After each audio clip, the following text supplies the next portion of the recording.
રાતનું સ્વરૂપ આટલું સુંદર હોઈ શકે એ મેં આજે અનુભવ્યું.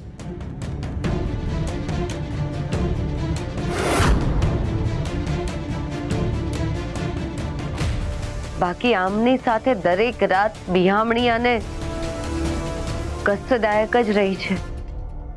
નાની હતી ત્યારે કોઈ પણ જાતના રોકટોક વગર ઘરની બહાર નીકળતી. માની હાક પડે તો એ પાછી નહોતી વળતી. બાળપણની એ બધી જ યાદો આજે આંખ સામે આવી રહી છે.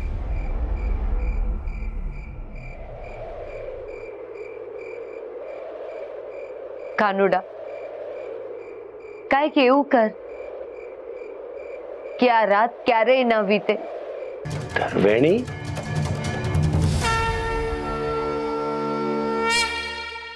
મોટા ભાઈ,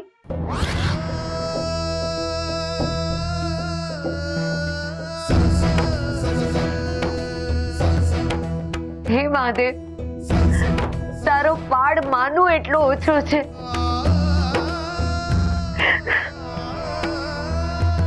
મોટા ભાઈ, તમને બધું જ યાદ આવી ગયું? હા, બધું જ યાદ આવી ગયું. મારા હર્ષોલ્લાસ ભર્યા જીવનને કાળમુખો સાપ કરી ગયો. ત્યાંથી તારા જીવનમાં મચેલા રમખાણ સુધી બધું જ યાદ આવી ગયું.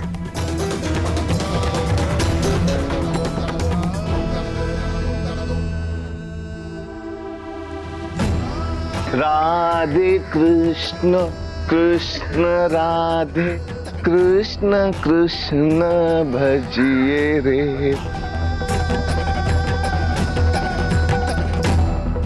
મારું જુનાગઢ, મારી ડેલી, બધું જ યાદ આવી ગયું. ધર્વેણી,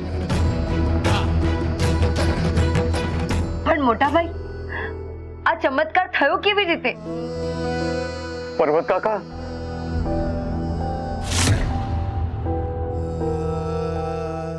તમે એટલે આ ડેલીની અંદર તમે હતા? પણ આટલા વર્ષોથી તમે ક્યાં હતા?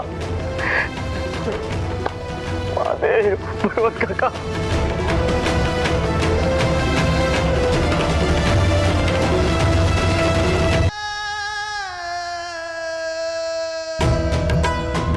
કાકા, તમે આખી રાત જાગ્યા છો, હવે આરામ કરી લો થોડો.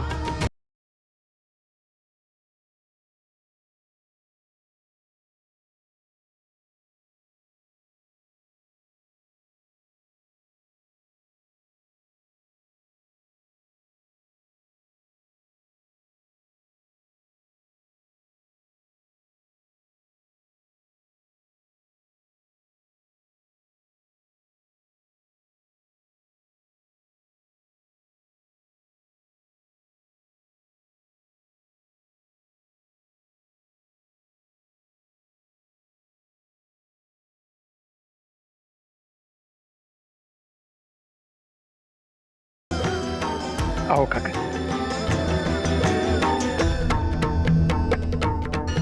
કાકા, હવે તમારા બધા જ દુઃખો ભૂલી જાઓ અને હરિનો આભાર માનો.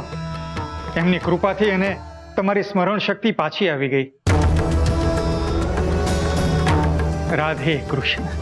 હરિનો પાડ તો હું માનીશ, પણ પહેલા ફરિયાદ કરવી છે મારે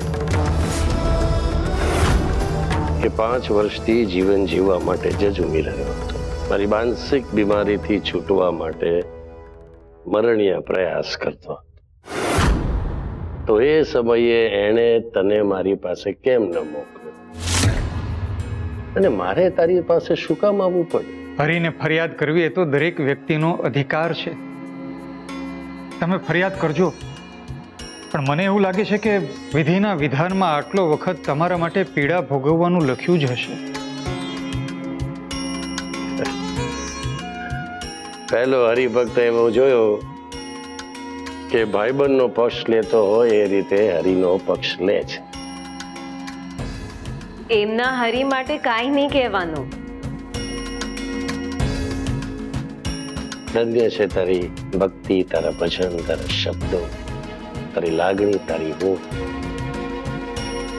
5 વર્ષનો થાક 4-5 દિવસમાં ઉતારી નાખ્યો ભાઈ તે તો. તારા ભજનના શબ્દો મારી કાને પડતા હતા અને મારી રગે રગ ઓળખ છતી કરતી હતી. તે હાથ પર લખ્યું રાધે કૃષ્ણ, અને રાધે કૃષ્ણ સિવાય બીજું મને કશું દેખાતું જ નહીં.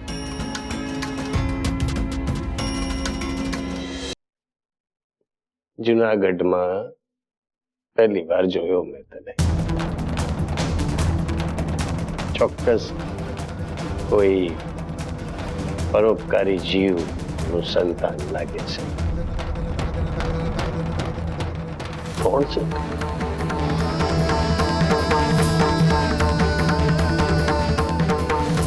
નરસિંહ કૃષ્ણદાસ મહેતા.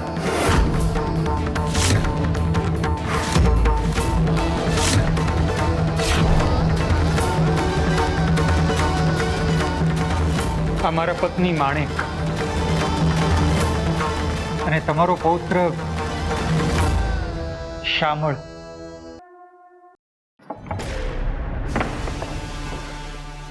જો પૂજ્યશ્રીને ખબર પડી જશે કે ગામવાળાને પર્વતભાઈ વિશે જાણ થઈ ગઈ છે તો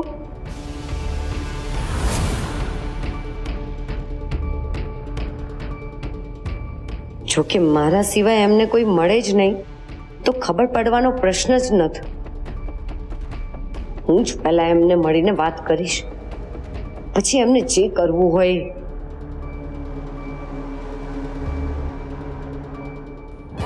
પણ પૂજ્યશ્રીએ પર્વતભાઈ વિશે બધાને કહેવાની ના કેમ પાડી હશે? પર્વતભાઈ તો એમના માટે જીવથી પણ વાલા છે, અને ઉપરથી 5 વર્ષ પછી એ આવ્યા છે, તો પણ એમને મળવાનો ઉત્સાહ પૂજ્યશ્રીમાં કેમ નથી?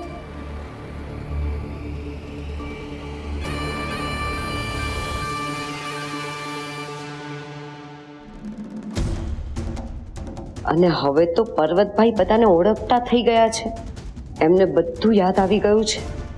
આ વાત હું એમને કહીશ તો એ મને શું કહેશે? એ ક્યારે શું કરશે કાંઈ નક્કી નહીં. કદાચ મને કાંઈ ના કરે, કદાચ મને મારી પણ નાખે. કામવાળાઓ કોઈ આવીને એમને કહે એ પહેલા મારે જ કહેવું પડશે.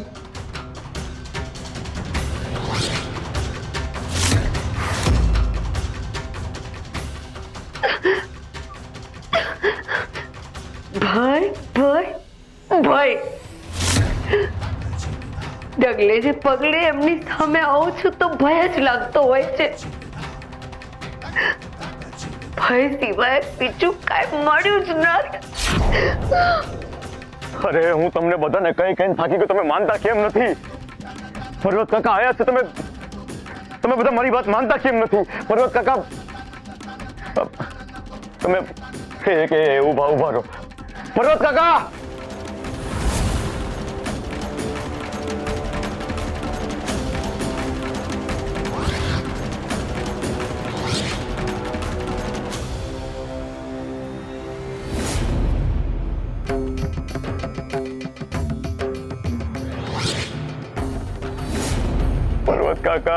પર્વત કાકા, અરે તમે ક્યાં હતા?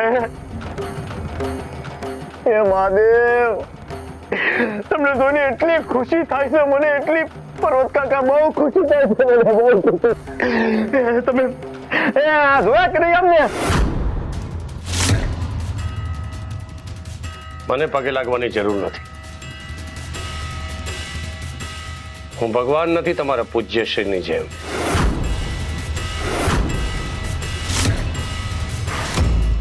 અને મારે બનવું પણ નથી. હું એક સામાન્ય માણસ છું.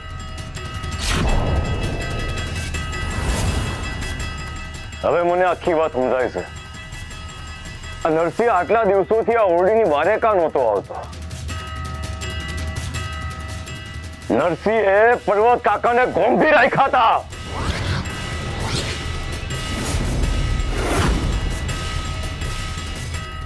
નરસિંહ, મારા બાપાને તો ફોસલાવીને તેમના દોકડા પડાવી લીધા. એવું શું હતું કે તું આ અમારા ગામના મોભી આ પર્વત કાકાને ગોંધી રાખીને હું કરવા માંગતો હતો? અમે તમારા બાપુ પાસેથી દોકડા નથી લીધા, એ જાણો છો તમે.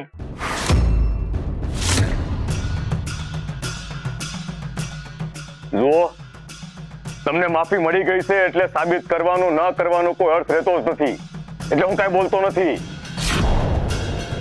પણ નરસિંહ, મને એમ કે પર્વત કાકાને અંદર ગોંધી રાખીને તું હું કરવા માંગતો હતો?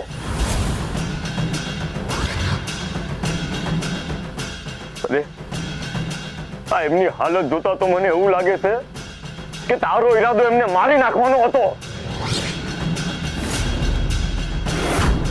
સાચું બોલ, તને આ બધું કરીને શું ભણવાનું હતું? બસ!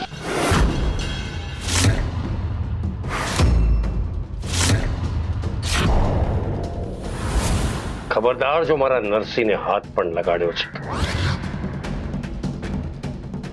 એ હાથના એટલા ટુકડા કરીશ કે વેણતા પાર નહીં આવે. નરસિંહ મારો ભત્રીજો છે.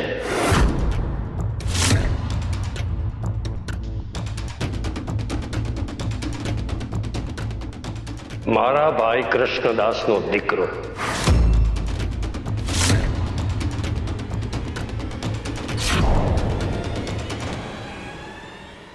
એ મને ક્યારેય નુકસાન પહોંચાડે નહીં અને પહોંચાડ્યું પણ નથી, સમજ્યો? ને તમારે આ બધા પ્રશ્નના જવાબ જોઈતા હોય ને તો જઈને તમારા તરવેણી શેઠાણી પાસે માંગો. કેમ? કારણ કે તમારે ક્યાંય જવાનું નથી, સમજી?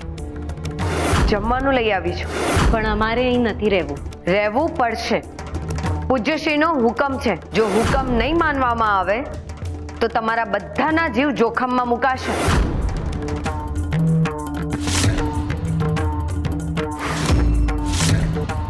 પણ જો તમને પર્વત કાકા વિશે જાણ થઈ તો તમારે ગામવાળાને કેવું જોઈએ ને? અમને જાણ થઈ એ પહેલા તરવેણી બેને જ અમને રોકી લીધા હતા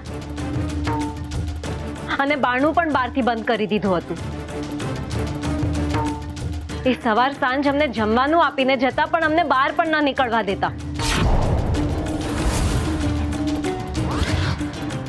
હા, આ શેઠાણીયા ઘરની બારે પેરો ભરતા બેઠા હતા, એ વાતનો તો હું એ સાક્ષી છું. બસ તો પછી તમારા મનમાં જેટલા પ્રશ્નો છે જઈને તમારા શેઠાણીને પૂછો. અને હવે પર્વત કાકાને આરામ કરવા દો.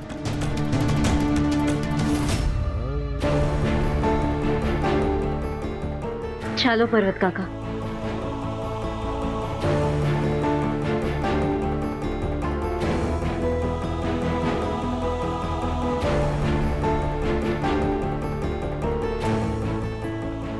હવે શું કરશું શ્રવણ?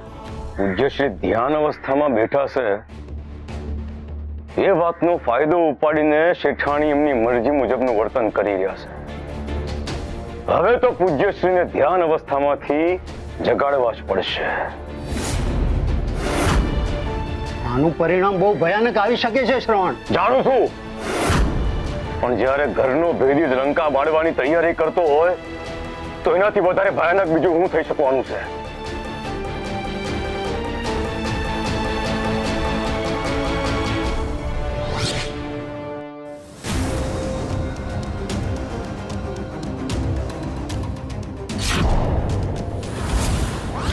પૂજ્યશ્રી સાથે કેવી રીતે વાત કરું કાંઈ સમજાઈ નથી રહ્યું.